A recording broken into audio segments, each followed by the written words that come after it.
Dad gets strange feeling, grabs daughter's iPad. What he finds leaves him sick. The internet has made parenting much more scary and difficult than it ever was before. In the old days, you could keep an eye on your kids and meet their friends so you knew who they were spending their time with. Now, many kids communicate on the internet, and even they may not really know who they are talking to.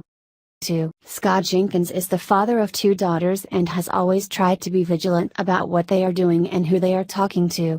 Recently, though, he discovered that even a vigilant parent can miss some truly scary stuff. About 5 years ago, Scott started to notice some changes in his older daughter, Haley. As he was becoming secretive and sneaky, he said. Scott says he regularly checks his daughter's iPad and messaging apps and had noticed some strange time delays, but nothing too concerning.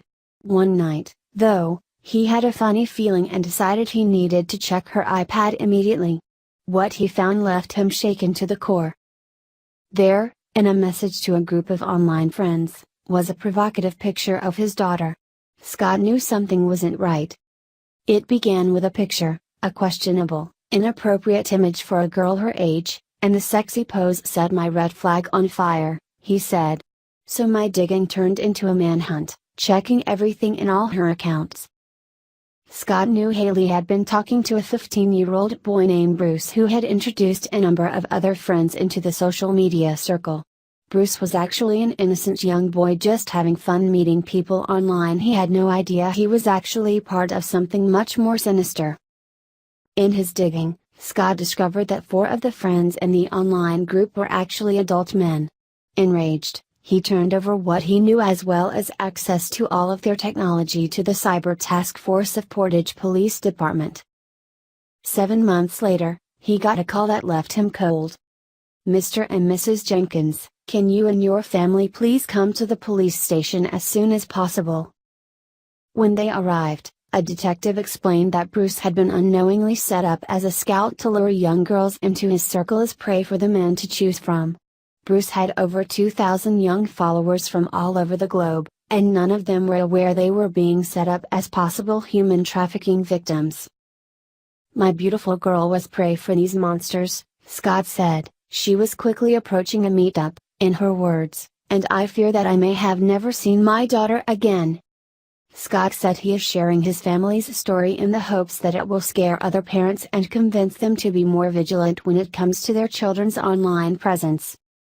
I hope this triggers fear in the hearts of every one of you, he wrote.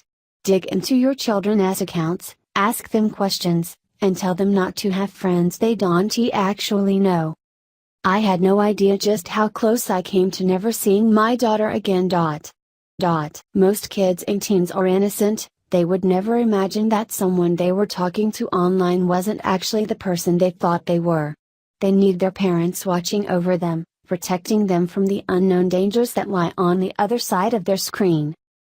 It's worth the upset it may cause your child to keep them safe, Scott said. If you do not know or understand what to look for or how to monitor your child's social media use, then ask someone who does. Someone you feel you can trust with the life of your child. This is not someone else's problem, he added, this is, right here, right now, and real as the tears I shed for the innocence that was stolen from my daughter. If you would like more information on human trafficking or how to keep your family safe, you can contact the National Human Trafficking Resource Center at 1-888-373-7888.